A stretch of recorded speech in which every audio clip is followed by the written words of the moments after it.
Welcome to Moderate to Severe, the podcast where we will dive deep into what it means to be a man today and tackle the real and raw issues facing us.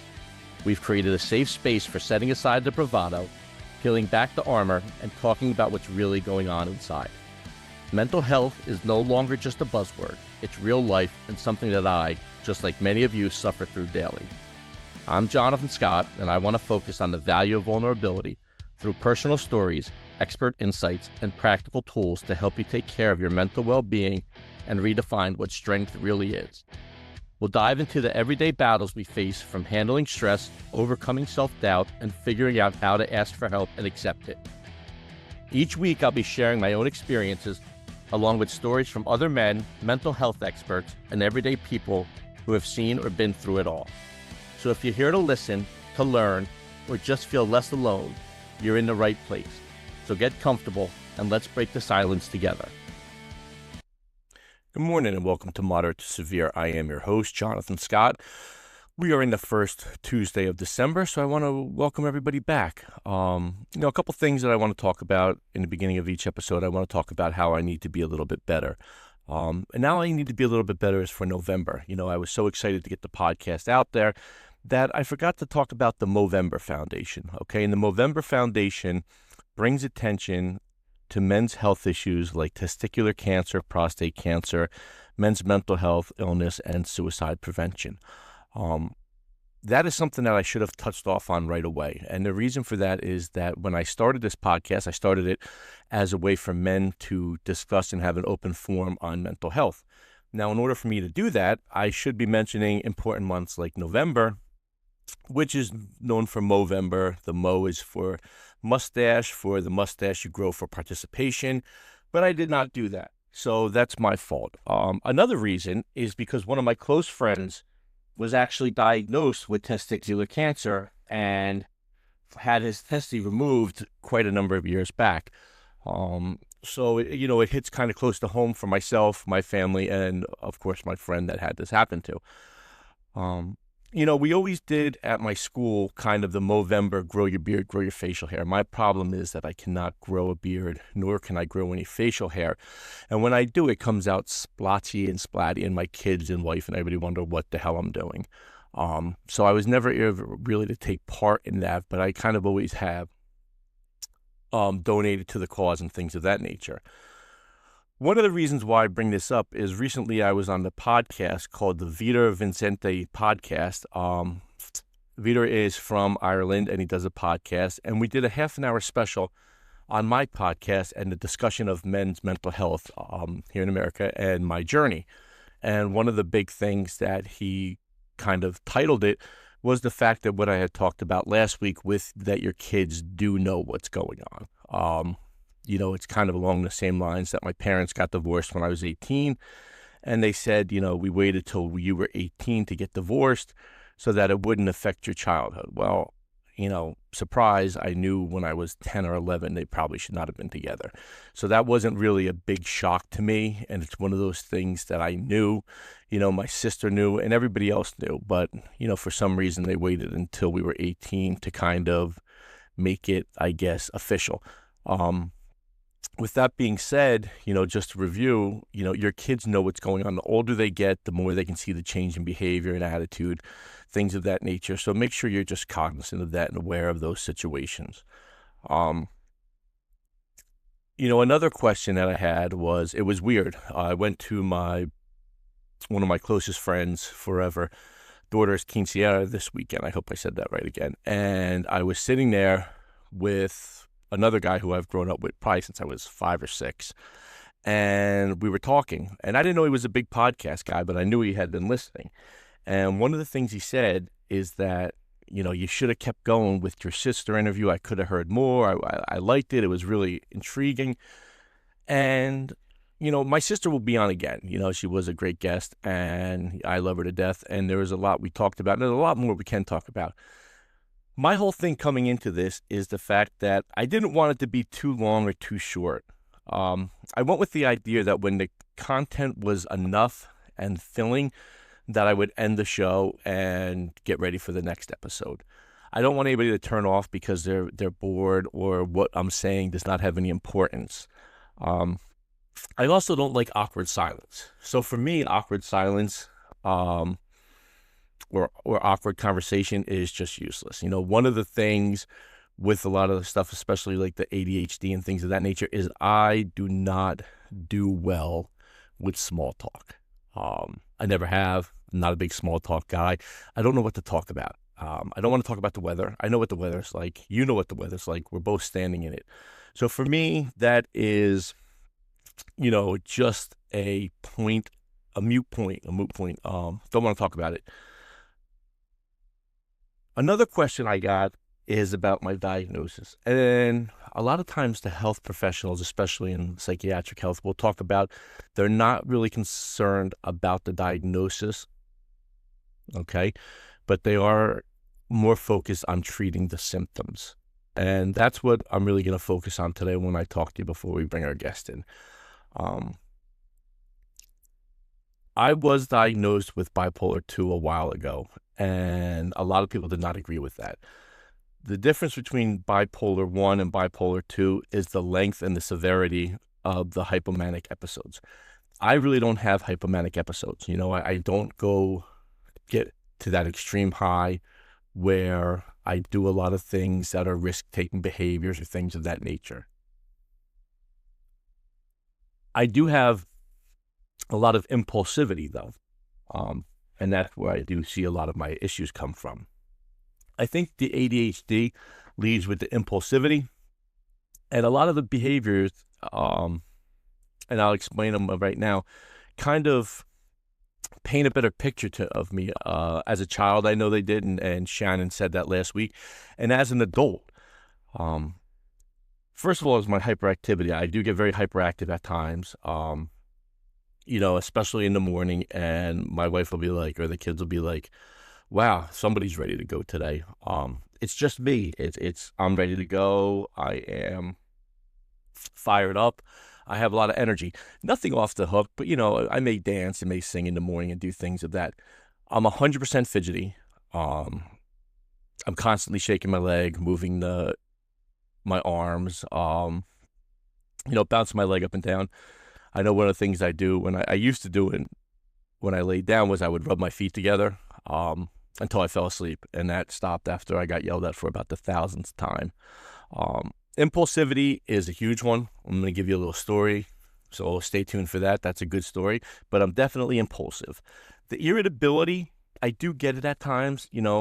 I always blamed it on other things, the situation, what was going on. But, you need to take an account of your behavior, and I definitely do get irritable at times. It's something that I don't like about myself, but, it does happen. I don't have the risk-taking behaviors. Like I said, I think maybe when I was younger, I was a little more risk-taking, doing things that I probably didn't think about, not thinking before my actions or the things I said is probably one of the most common things that I suffered from. I needed to learn to take that pause and to do things and not just act. And that's something I'm still working on today. But I had a really big impulsive moment when I was about 22, 23, and we'll talk about that.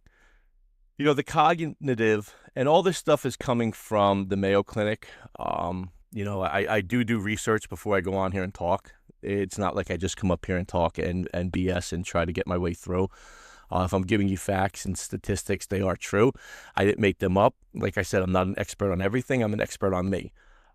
Difficulty focusing is humongous. When I sit in class or sit at a meeting or something, I need to take notes and I need to pay attention, but I can't really do both. If I'm focusing on my notes, I'm focusing on the fact that I need to have everything written down so that I can remember it for later, so that I can, hopefully review it. When I was down in Sierra Tucson, I filled a whole marble notebook up with notes, information, and I constantly look through it and kind of review the material that I learned so that I don't forget it. Forgetfulness, I'm not as bad as I was. My wife does leave me great lists. Maybe one day I'll post online a picture of the list she leaves me. They're very lengthy, they're very large, and they contain a lot of information. Lack of concentration was a big problem before I went on the medication. I am on Strattera for my ADHD, which has helped me tremendously. I also take something that the naturopath prescribed to me, which was Focus Fizz, which I've found to be great also. Like I said, I'm not into stopping things if I don't know which one is working. I like to take them both together and just keep the problems off. If the problem's paying attention is a problem. Racing thoughts have always been a problem for me. I could not decipher what was going on in my head. It's weird. A lot of the thoughts were great. I would write them down. I would think, I could write a comedy about this. I could do, I could use these as jokes. But I wasn't a comedian and I wasn't a writer until now. So there was no need to do that. But now when I'm taking the Strattera, I see my brain is more streamlined where I'm not as off key and not paying attention as much to things that aren't in my focus. So that's one of the things I've noticed. Also common with, ADHD is the depression and the sleep deprivation, which I don't have. So one of the first things when I went down there is their questioning of, did I have the bipolar 2? And when I went down there, they kind of didn't believe I had it because there was not the big manic episodes. Now, the impulsivity is something that I do exhibit, not the interrupting conversations now, more when I was a child and things like that. Spontaneous decision-making, though, 100%. Oversharing, 100%. I've learned to kind of keep my mouth shut in situations because I felt that when I was having a conversation with a boss or with somebody when I was trying to explain something, a client, I do real estate, that I would explain things and almost give too much information. And when giving too much information and oversharing, sometimes I could sway what they were thinking. I realized that you don't have to share and tell every single thing that's going on. It's been very hard. One of the, kickbacks for oversharing is you kind of beat yourself up. You're wondering, did I say too much? What shouldn't I have said? Did I embarrass myself? Did they need to know that? And I faced that a lot when I started this whole trip with moderate to severe. When I would tell people about my trip down there in the beginning, I was like, did I say too much? Did I overshare? Did they need to know? And then when I realized that I was, kind of going forward with this, I had to be an open book. So for me, the idea of oversharing is not there. I don't tell everybody, but if somebody asks, I'm going to tell them. And I did say the word ask, not asked, because they do make fun of me because of my New York accent. But the impulsivity is humongous. And one of the biggest stories I remember is when I bought an engagement ring after dating a girl for, I think it was roughly a month and a half. So I had just gotten out of college almost, and I had broken up with my girlfriend of 3.5 years. And a couple weeks later, I started hanging out with this girl. Looking back on it, I knew that this was a time of great impulsivity and not really thinking things through. But before I get to that, there was a local bar, and I was in a beach town. It was a local bar that I would walk to every day after student teaching and buy myself a pizza and drink White Russians. And it's the first time I ever had a credit card. And at the end of the month, I rang up about $1,200. And my mom saw it. She was like, how the hell did you ring up $1,200 at this bar? The bar's name is Leggett's, if anybody's ever in Manasquan. And I said to myself, well, I would go there and I would get beer and White Russians and, have dinner. And she said, you would drink White Russians and eat pizza and you charge $1,200? Impulsive behaviors, wasn't thinking about it. Also, the idea was oversharing. I told my mom something she probably didn't need to know. She was not paying the bill. I was paying the bill, but yet I told her anyway. So we go back. So I'm dating this girl, and the topic gets on of getting engaged. And I was like, sure, we should get engaged. That would be a great idea. I'm not thinking, I was just putting the conversation out there. It came up, and I was just going along with it.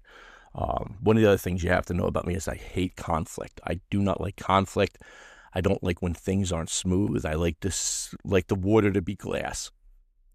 So it's right before Christmas. I'll never forget it. And we go to the Ocean County Mall, and I'm there with her sister, and her brother-in-law, and we decide we're going to go look at engagement rings. So we go to look at engagement rings, and when you're at the mall, where do you go? I think we went to, it wasn't Zales, it was K Jewelers. Every kiss begins with K. And I go in there with her sister, and she's going to walk around with her brother-in-law. So we're in there, and we start looking at engagement rings. Now, I'm thinking to myself, I'll just get this ring, and then I'll bring it back. Big deal, who knows, whatever. We start to talk and look at the rings, and we find one, and it's $3,000. I'll never forget it. And I'm like, I don't have $3,000. And the lady behind the counter is like, well, you can take your credit card out. And her sister's like, yeah, take the credit card out. And when you take the credit card out, we could pay it off and everything, and it'll be great. It's only $3,000. So at this moment I'm talking about it, I get this horrible bloody nose. Should have been a sign. It would have been a sign to anybody else on earth to get out of there and not buy this ring. But it's not to me. They don't have any tissues, so I run out of the store, and in one of the little kiosks, it's like a Carvel. This was over 24 years ago, 25 years ago, and I remember it clear as day, the whole situation. I get tissues from the Carvel, stopping the bleeding in my nose, and the bloody nose goes away. Now, I'm not prone to bloody noses. I don't get bloody noses. So it's a sign. But, you don't pay attention to the sign because my impulsivity, I'm just going with it. So we go back into the store, and they're going to run a credit check. Now, I am 23, 24 at this time. I don't have any credit. I have nothing. I think I had a Sears card to buy a TV when I went to college. And they come back and they told me that I was approved for $3,000. How ironic. The ring cost $3,000. I was approved for $3,000. So I'm like, okay, but what about the tax? And they're like, well, you have $180. You could just pay that or put it on another credit card. So long story short, we buy the ring. So I buy the ring, and her sister tells me, let me hold on to the ring, so that way she doesn't see it and nothing happens to it. So I'm like, all right, great idea. Sister has the ring. My girlfriend at the time knew I had bought the ring. I knew I had bought the ring and was like, what the hell am I doing? So the holidays come, the holidays go, and I start thinking, and I'm like, man, I just got out of a 3.5-year relationship. I'm now dating this girl for a month and a half, and I bought an engagement ring. I am out of my mind. Like, what am I doing? It starts to set in, like, this is crazy. What am I doing? So I call the sister, and I'm like, I need the ring back. And she's like, are you going to give it to her? And I'm like, no, I just need the ring back, blah, blah, blah. And I started talking to the girlfriend at the time saying, maybe this isn't the right, maybe we're kind of rushing things. And not maybe, it was a definite we are, but, me avoiding conflict.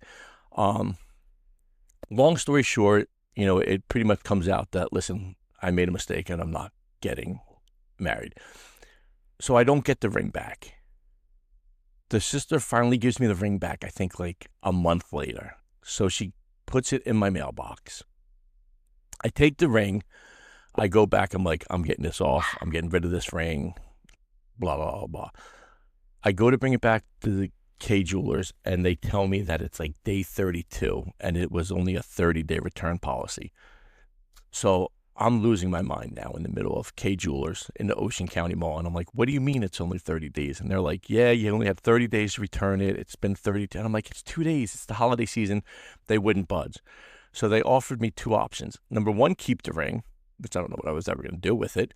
Or number two, I could turn it in for $3,000 credit to K. 24 years old, never been to K Jewelers. 47 now, have never been back to K Jewelers. What am I going to do with $3,000 worth of credit at this jewelry store? So they're telling me, you could buy this nice chain for yourself. You could buy this watch for yourself. I wanted none of it.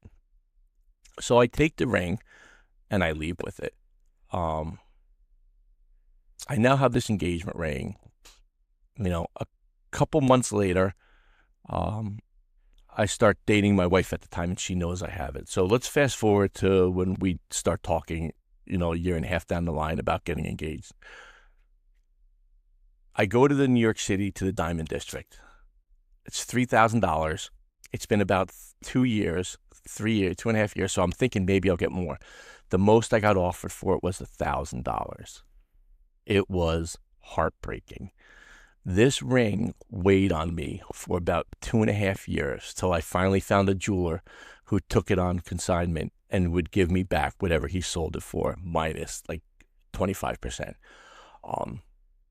Why do I tell this story? This is a perfect example of my impulsivity at the highest level. Going out and buying an engagement ring after dating somebody for a month, after just getting out of a 3.5 year relationship, was the highlight of my life so far, of not thinking before I did something. And that's just a major one. There's been, I could think of, 20, 30 other times where I did something that was impulsive, and I probably will do something today that's impulsive. But that is pretty much my connection with my ADHD, is the fact that I am extremely impulsive at times. I need to think before I act. I do have a lack of restraint. I catch myself saying all the times, like, I am not going to say this, or I shouldn't really say this, but I always find myself saying it. And one of the things I've learned in life is that if you have to say before you say something, I shouldn't say this, you probably shouldn't say it. So before you even say, I shouldn't say this, if that comes into your head, don't say it. And that's something I learned. Today we have a great guest. He is someone that I've become friends with. He's helped me a lot on the podcast. He's got a great story about how he has pretty much overcome a lot of difficulties in his life to get where he's at today, and I'm excited for you guys to hear him. So we're going to bring on Dr. D.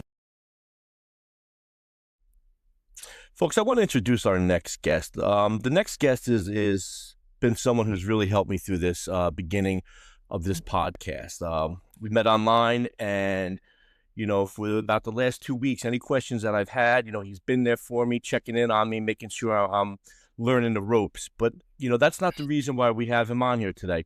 The reason we have him on here is because he has his own story, and it's a story that needs to go out there. It's a story like mine. He has some background issues, and he also has he's got a pretty good thing going right now. So, we're going to talk to Dr. Derrick Standifer right now. I'm going to introduce him, and he's going to take it away, and we're going to go from there. Thank you. First of all, thank you, Jonathan, for creating this platform for me to be able to share my story, man. It's an honor, privilege, and pleasure to serve. I see that you are passionate about bringing awareness to mental health. So that's a new topic for me to be passionate about and bring awareness to. So I'm super excited to join your platform. Thank you for this opportunity.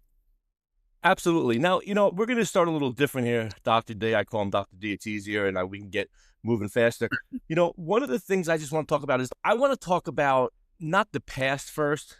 I want to go into the present, because, I posted on my social medias the other day that the present is a gift. We're given this. We have to take the most out of it.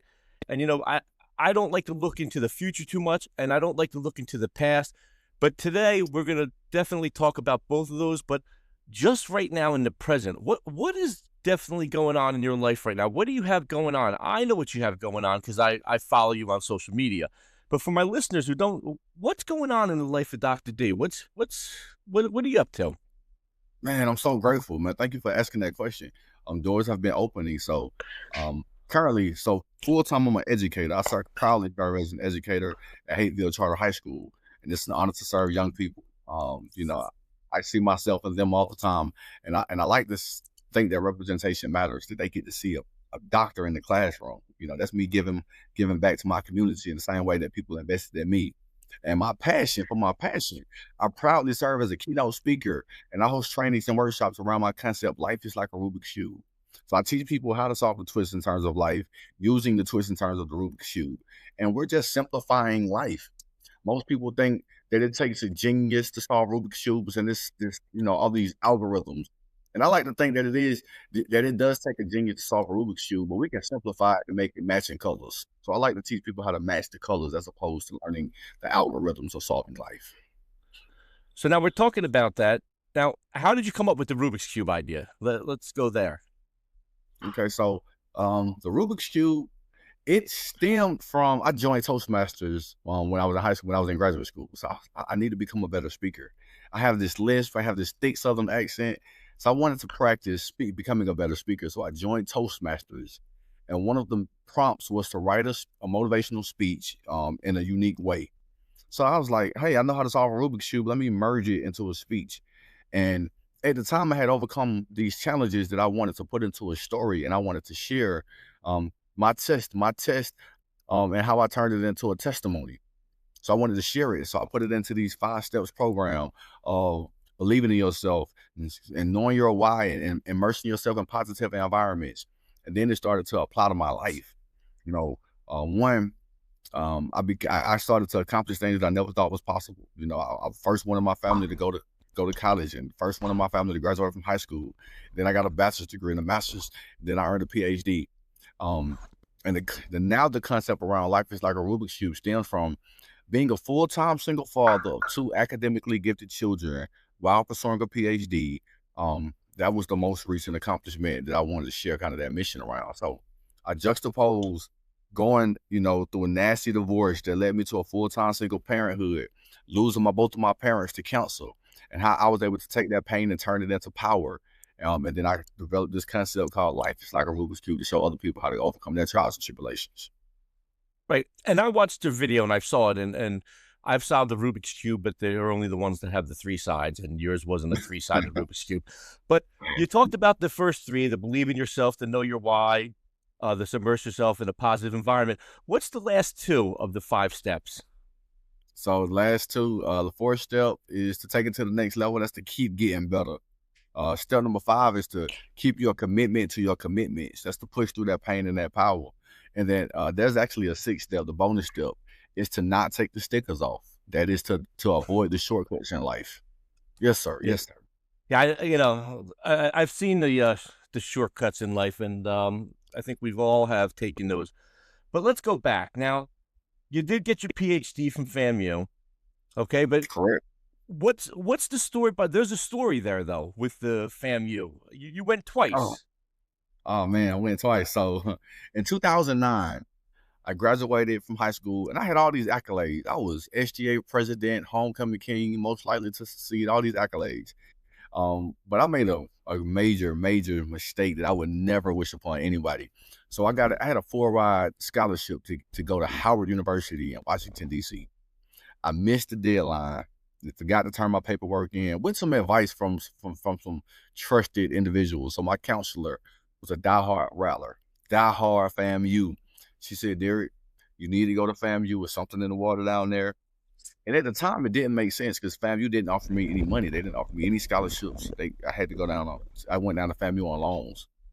And when I went down there, I was depressed. I was sad. I was out of place. I felt like a failure because I had a 4-year scholarship to go to one of the top universities in the country, and ended up going to FAMU on loans. And that led to me becoming more aware of like my mental health journey, because I was sad and depressed all the time. So much so that I started coping with with marijuana and alcohol, like most college students do. And but it was to cope with the depression.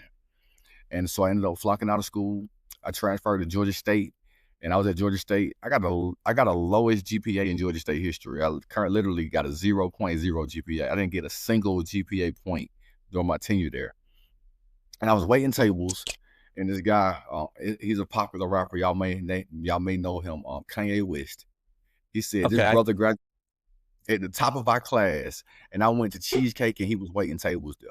So here I am, I'm waiting tables, I'm serving, and there were people who I had mentored who was graduating from college before I did. So that's when a light bulb switch went off in my head. I heard some words by Les Brown. He said, just because you fail, it does not mean that you are a failure. You can always bounce back from your trials and your tribulations. So I went back to school with a laser focus. Got my bachelor's degree, got my master's degree, kind of continued through. I took a 2-year break to serve as an educator. I got my PhD. And at the time, my ex-wife at the time, my wife at the time, we moved back to Tallahassee. We were homeless.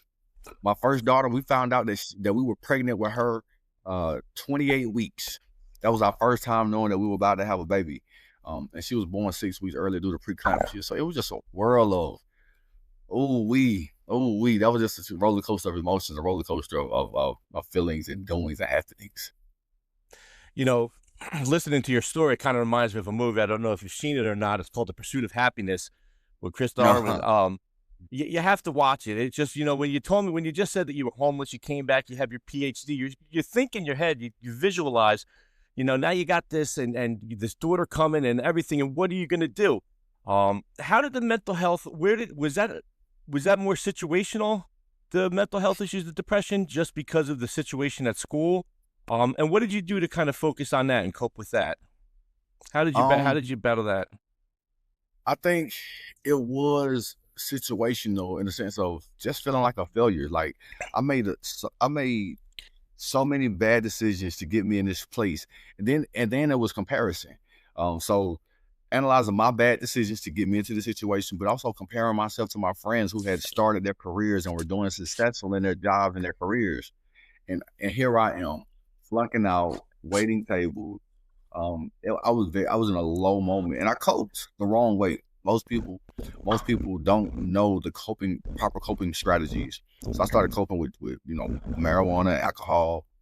And then it wasn't until I went back to school after flunking out that I knew I needed a therapist. I needed to go start. I needed to go talk to someone just to get some coping strategies.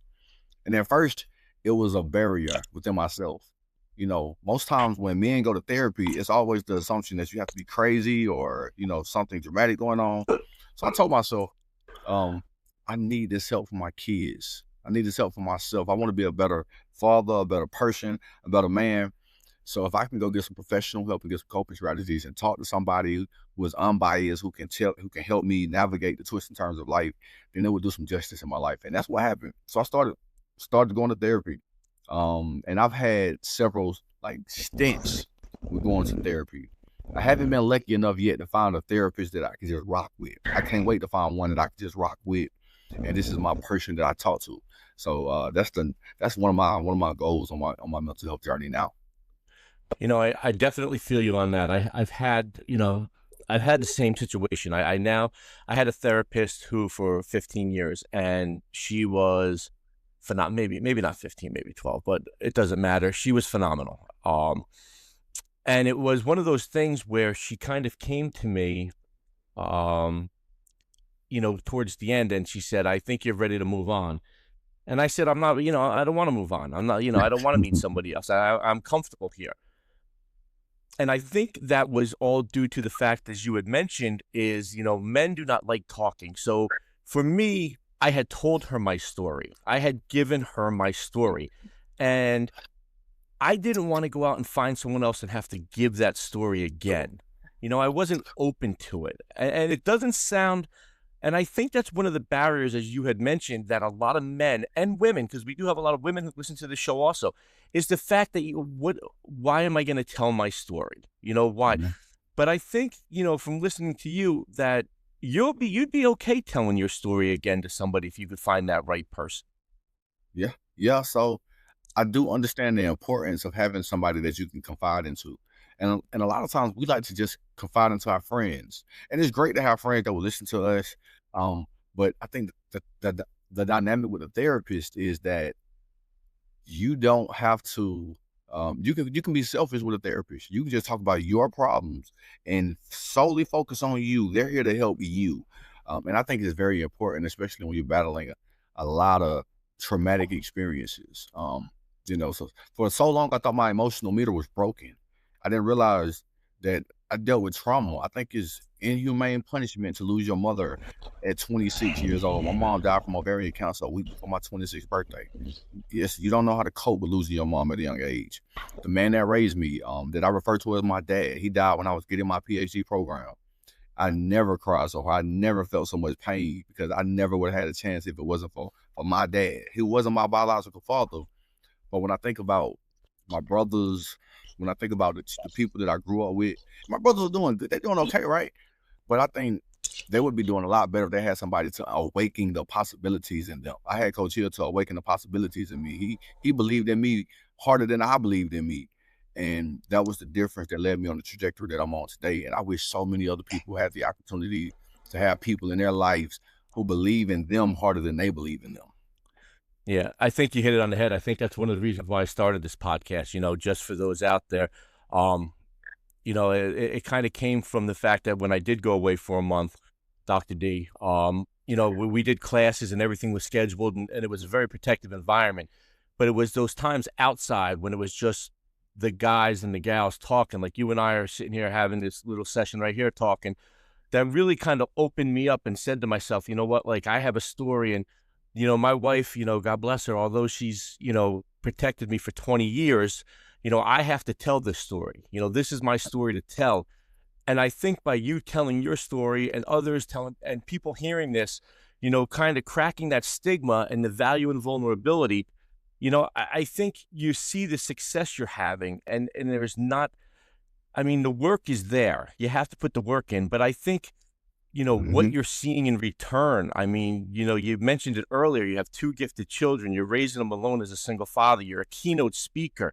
I know that you had another podcast earlier today. I know you got a couple calls tomorrow coming on. So it's just all those things that you're doing. And, the fact that, you're okay with the mental health aspect. You've moved on past that. You see that there's bigger things. You know, Mm-hmm. what is the goal for Dr. D? When you come back on this show and we're doing our 100th episode and I have you on in about 2 years, okay? What are this is us now talking about the future. Now, we talked about the past, we talked about the present. Where's Dr. D going to be in the future? When my listeners log in for episode 100, what are they going to hear? What is your goal? What are you manifesting right now? What am I manifesting? I'm at this crossroad right now where I want to clarify my goals. I think I've been all over the place the past couple of years. And I know my heart and my passion is in education. I really, really, really, truly, wholeheartedly want to revolutionize teaching our young people. I'm a keynote speaker by trade. I think I'm passionate about speaking. I love to serve. It's one of those things as an adult, we don't get the chance to get that adrenaline rush anymore. Like once you stop playing sports, we need something that gives us that it. For me, it's keynote speaking. I love getting on stage and training and speaking and talking to people. And at the same time, I want to merge that passion for speaking, and merge it with the passion for getting our children to maximize their academic potential. It hurts my heart to see my son. He's in the second grade and he's doing high school math concepts that my high school students are struggling with. And I'm like, they should have got these concepts when they were younger. My children, as a full-time single father, my children learned how to read at 3. They were adding and subtracting at 3. They learned how to play chess at 6 and solve Rubik's Cubes at 6. And I'm like, if my children are able to do this at 3 and 6 in these young ages, my son is 6 and he's in the second grade, he's doing algebraic concepts. And if they're able to do this, and I'm biased, right? But my kids aren't smarter than any other kid. I would love to think that my kids are geniuses. But what I've seen my children do, I've seen other kids do. All kids are capable of what my babies are doing. I don't think that my kids are the outliers. So if I would love to come up with this concept where it's normalized for 3-year-olds to be reading and adding. It's normal for kids to be solving Rubik's Cubes at 6 and playing chess at 3 and 4. I want that to be a normal thing and not the exception. I think you said it, folks. When I introduced Dr. D, I told you about him helping me, and I told you about how he's been great. Like a little beacon of light for me, and I could just send him a message and say, Dr. D, I need a little help. And he's like, I got you. I'll do it. Let me send it over to you. And in his response, I don't even have to say it. It was about helping and watching other kids grow and moving that needle forward. Dr. D, I cannot thank you enough for your time. It's been great. I plan to have you back again, in a couple months to check on it and see what you've come up with.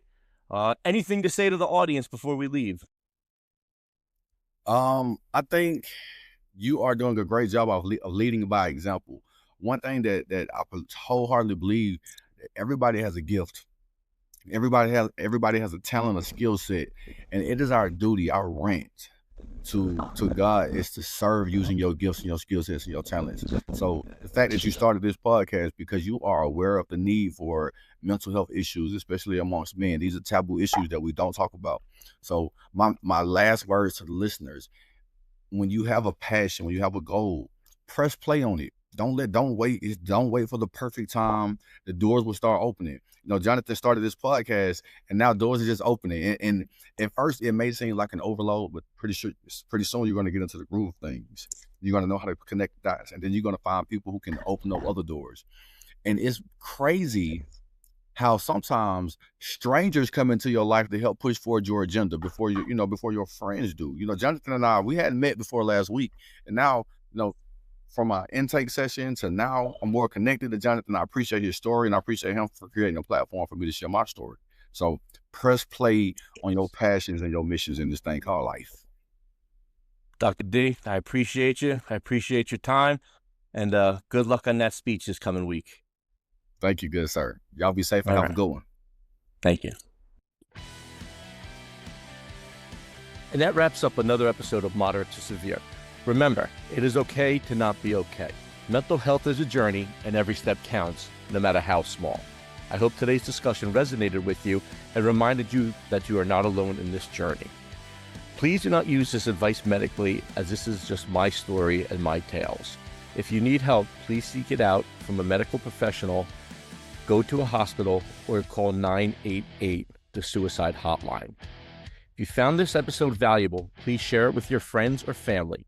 Let's crack the stigma and keep the conversation going. Don't forget to subscribe, leave a review, and join us next week. Take care of yourselves, and remember that reaching out for help is a sign of strength. Until next time, keep looking after your mental health and supporting each other. This is Jonathan Scott. Have a great day.